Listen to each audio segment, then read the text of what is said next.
French president Emmanuel മക്രോണും ഭാര്യ Bridget മക്രോണും ചേർന്ന് നമ്മുടെ അമേരിക്കൻ പ്രസിഡന്റ് ഡൊണാൾഡ് ട്രംപിനെ G7 ഉച്ചകോടിയുടെ ഔദ്യോഗിക വേദിയിലേക്ക് സ്വീകരിച്ചിരിക്കുന്നത് ഇപ്പോൾ വലിയ ട്രെൻഡിങ്ങിലായിട്ട് പോയിക്കൊണ്ടിരിക്കുന്ന ഒരു വാർത്തയാണ്. ഇത് വൈറലാകാനുള്ള ഒരു കാര്യം എന്ന് പറയുന്നത് ട്രംപ് ബ്രിജിത്തിനെ കണ്ടപ്പോൾ കാണിച്ചിട്ടുള്ള ചില ചേഷ്ടകളാണ്. ഏതാണ്ട് 14 സെക്കൻഡ് നീണ്ട ഒരു കൈ കൊടുക്കൽ ട്രംപ് അങ്ങ് നടത്തി. ട്രംപിന് എന്തോ ബ്രിജിത്തിനെ വല്ലാതെ അങ്ങ് ബോധിച്ചു. എന്നിട്ട് ബ്രിജിത്തിനോട് പറയുകയാണ്, ഹലോ സ്വീറ്റ് ഹാർട്ട്, നിന്നെ കാണാനാണ് ഞാൻ വന്നത്. അതായത് ഭർത്താവ് അടുത്ത് നിപ്പുണ്ട്, നീ പോടാ പുല്ലേ, എനിക്ക് നിന്റെ ഭാര്യനെ കണ്ടാൽ മതി എന്നുള്ളതായിരുന്നു ട്രംപിന്റെ ഒരു നീക്കം. ട്രംപ് ഇമാതിരിയൊക്കെ ഈ സമയത്ത് ചെയ്യാമോ എന്ന് ചോദിച്ചാൽ ട്രംപിന്റെ കാര്യമല്ലേ, വെളിവുകേട് മാത്രമുള്ള ഒരു മനുഷ്യനാണ്, അതുകൊണ്ട് എന്തും ചെയ്യും. ഫോട്ടോയ്ക്ക് പോസ് ചെയ്ത ശേഷവും ട്രംപ് ബ്രിജിത്തിന്റെ കൈകളിൽ നിന്ന് പിടിവിട്ടതേയില്ല. ഇതോടുകൂടി ബോഡി ലാംഗ്വേജ് വിദഗ്ധരൊക്കെ രംഗത്തിറങ്ങിയില്ലേ. അപ്രതീക്ഷിതമായിട്ടുള്ള ഒരു ആത്മബന്ധം ഇരുവർക്കുമിടയിൽ ഉണ്ട് എന്നൊക്കെയാണ് അവരങ്ങ് വെച്ചു വീഴ്ചത്. പക്ഷേ ഇത് തീരെ ഔചിത്യബോധമില്ലാത്ത ഒരു പ്രവൃത്തിയാണ് എന്നുള്ളത് നോർമലി ചിന്തിക്കുന്ന ആർക്കും മനസ്സിലാക്കാൻ കഴിയുന്ന കാര്യമാണ്. ഇങ്ങനെ ഒരു ഉച്ചകോടിക്കായിട്ട്, അതായത് G7 ഉച്ചകോടിക്കായിട്ട് US പ്രസിഡന്റ് ആയിട്ടുള്ള ഡൊണാൾഡ് ട്രംപ് ഫ്രഞ്ച് പ്രഥമ വനിതയായിട്ടുള്ള ബ്രിജിറ്റ് മക്രോണും ഒക്കെ കണ്ടുമുട്ടുമ്പോൾ മാന്യത എന്ന് പറയുന്ന ഒരു കാര്യമുണ്ട്. ട്രംപിന് എന്ത് മാന്യത? ഇപ്പൊ കാണുന്നവനെ അപ്പ എന്ന് വിളിക്കുന്ന രീതിയിലാണ് ട്രംപിന്റെ ഓരോ കാര്യങ്ങളും. അതുകൊണ്ട് ട്രംപ് ആ മാന്യതയ്ക്കനുസരിച്ചിട്ടാണ് പെരുമാറിയിട്ടുള്ളത് എന്നുള്ളത് നമുക്ക് മനസ്സിലാക്കാവുന്നതേ ഉള്ളൂ. ഇനി ട്രംപ് വീട്ടിൽ ചെല്ലുമ്പോൾ ഭാര്യ മെലാനിയെ എടുത്ത് അലക്കുമോ എന്നുള്ളതൊന്നും നമുക്കറിയത്തില്ല. എന്തായാലും മെലാനിയ വീട്ടിലിരിക്കുമ്പോൾ നമ്മൾ പറയുന്നത് പോലെ എന്തിനാണ് സ്വർണമൊക്കെ ഇരിക്കുന്ന സമയത്ത് മറ്റുള്ളത് നോക്കുന്നത് എന്ന് പറയുന്നത് പോലെ തീർത്തും മര്യാദ കെട്ട ഒരു രീതിയാണ് ഫ്രഞ്ച് പ്രസിഡന്റ് ഇമ്മാനുവൽ മക്രോൺ ട്രംപിനെ ഒരുപാട് തവണ തന്നിലേക്ക് എൻഗേജ് ചെയ്യിപ്പിക്കാനായിട്ട് നോക്കുന്നുണ്ട്. ഈ ദൃശ്യങ്ങളൊക്കെ നമുക്ക് ലഭ്യമാണ്, എടുത്തു നോക്കിയാൽ കാണാവുന്നതേ ഉള്ളൂ. എന്നാൽ അതൊന്നും വകവയ്ക്കാതെയാണ് ട്രംപിന്റെ ഈ ഒരു നാട്യമൊക്കെ നടക്കുന്നത്. പക്ഷേ ഇത് എത്രമേൽ ചർച്ച ചെയ്യപ്പെടും എന്നുള്ളത് ട്രംപ് ഒരുപക്ഷെ ആലോചിച്ചിട്ടുണ്ടാകില്ല. ഒന്നുകിൽ ആലോചിച്ച് തന്നെ പ്രീ പ്ലാൻഡ് ആയിട്ട് ചെയ്തതായിരിക്കണം എന്ന് വേണം മനസ്സിലാക്കാനായിട്ട്. കാരണം US പ്രസിഡന്റ് എന്ന് പറയുമ്പോൾ ലോകരാജ്യങ്ങളുടെ രാജാവ് എന്നാണല്ലോ പറയപ്പെടുന്നത്. അങ്ങനെ ഒരു രാജാവ് ചെന്നിട്ട് ഒരു സ്ത്രീയുടെ, അതായത് മറ്റൊരു രാജ്യത്തിന്റെ പ്രഥമ വനിതയുടെ കൈപിടിച്ച് കുലുക്കുമ്പോൾ കാണിക്കേണ്ട മര്യാദയൊക്കെ ഉണ്ട്. ആ മര്യാദയൊക്കെ അറിയാത്ത ഒരാളല്ല പ്രസിഡന്റ് പദവിയിലിരിക്കുന്ന ട്രംപ്. ട്രംപിനെതിരെ ഒരുപാട് ആരോപണങ്ങളൊക്കെ വന്നിട്ടുണ്ട്. നമുക്കറിയാം, എപ്സ്റ്റീൻ ഫയൽ ഉൾപ്പെടെയുള്ള കാര്യങ്ങളൊക്കെ പുറത്തു വന്നിട്ടുണ്ട്. ഈ എപ്സ്റ്റീൻ ഫയലുമായി ബന്ധപ്പെട്ട് ട്രംപിന്റെ പേരും ഒക്കെ ഒരുപാട് കേൾക്കുന്നുണ്ട്.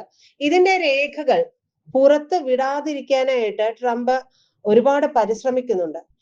എപ്സ്റ്റീൻ ഫയല് പുറത്തു വിടും രേഖകൾ എന്നൊക്കെ പറഞ്ഞുകൊണ്ട് ഭരണത്തിൽ കയറിയ ട്രംപാണ്.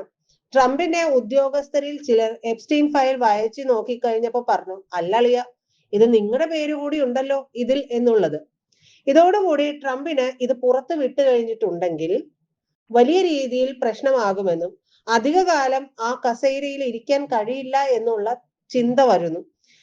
അതോടുകൂടിയാണ് തനിക്ക് ഒപ്പമുള്ളവരെയൊക്കെ ആകെ ഒരു ആശങ്കയോടുകൂടി അല്ലെങ്കിൽ ഒരു സംശയത്തോടു കൂടി ട്രംപ് നോക്കാൻ തുടങ്ങുന്നത്. പലരെയും മാറ്റുന്നതും ഒക്കെ നമ്മൾ കണ്ടതാണ്. പല സ്ഥാനങ്ങളിൽ നിന്നുമൊക്കെ മാറ്റുന്നതും നമ്മൾ കണ്ടിരുന്നു. ഇതിന്റെ എല്ലാം ആധാരം എന്ന് പറയുന്നത് ഈ എപ്സ്റ്റീൻ ഫയലാണ്. നമുക്കറിയാം, പിഞ്ചു കുട്ടികളെ അടക്കം ഒരു ദ്വീപിൽ കൊണ്ടുവരികയും അവരെയൊക്കെ പ്രധാനപ്പെട്ട ആളുകൾക്കായിട്ട് കാഴ്ചവെക്കുകയും ഒക്കെ ചെയ്തിട്ടുള്ള ഒരു വലിയ വിഷയമാണ്. ഇതുമായി ബന്ധപ്പെട്ട് നമ്മൾക്ക് ചിന്തിക്കാൻ പോലും കഴിയാത്ത രീതിയിലുള്ള വലിയ കാര്യങ്ങളൊക്കെ നടന്നിരിക്കുന്നു. അതിന്റെ റിപ്പോർട്ടാണ്.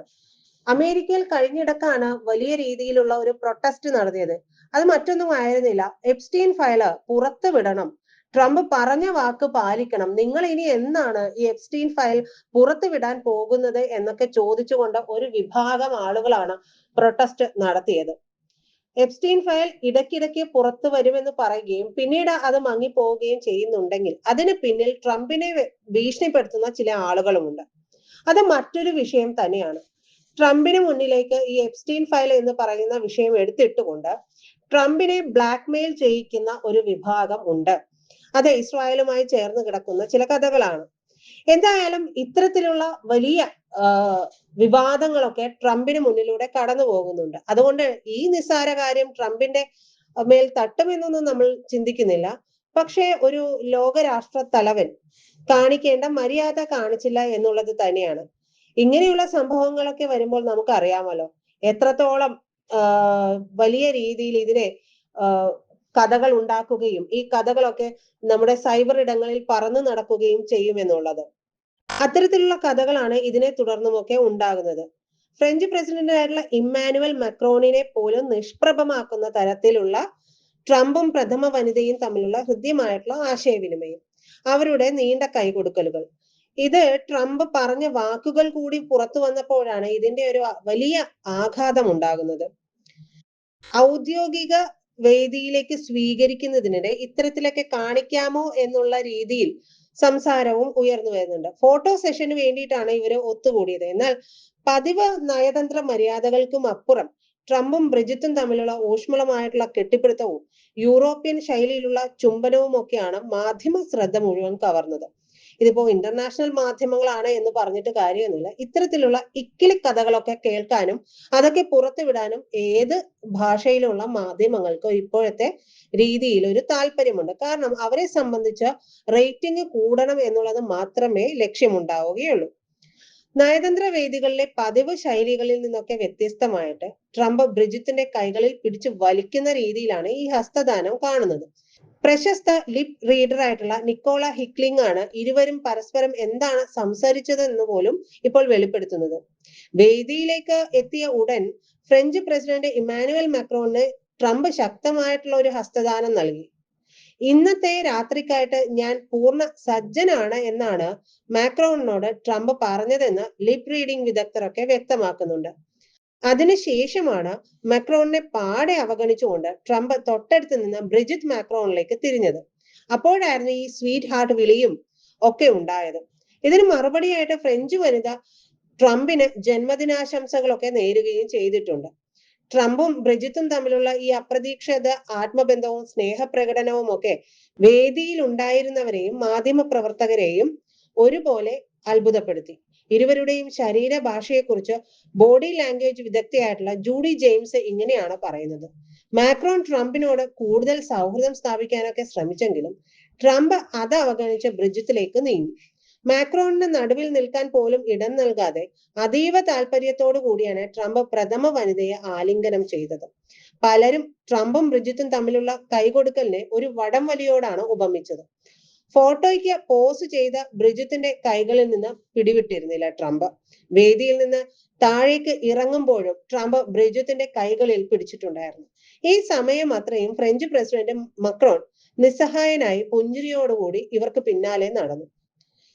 അടുത്തിടെ മാക്രോൺ ദമ്പതികളെ കുറിച്ച് ട്രംപ് നടത്തിയ പരാമർശങ്ങളിലൂടെ പശ്ചാത്തലത്തിൽ ഈ കൂടിക്കാഴ്ചക്ക് വലിയ രാഷ്ട്രീയ പ്രാധാന്യമുണ്ട്. കഴിഞ്ഞ വർഷം ഒരു ചടങ്ങിനിടെ ബ്രിജിറ്റ് മാക്രോൺ ഭർത്താവിന്റെ മുഖത്തടിച്ചെന്ന വാർത്തകളെ മുൻനിർത്തി ട്രംപ് മാക്രോണിനെ പരിഹസിച്ചിരുന്നു.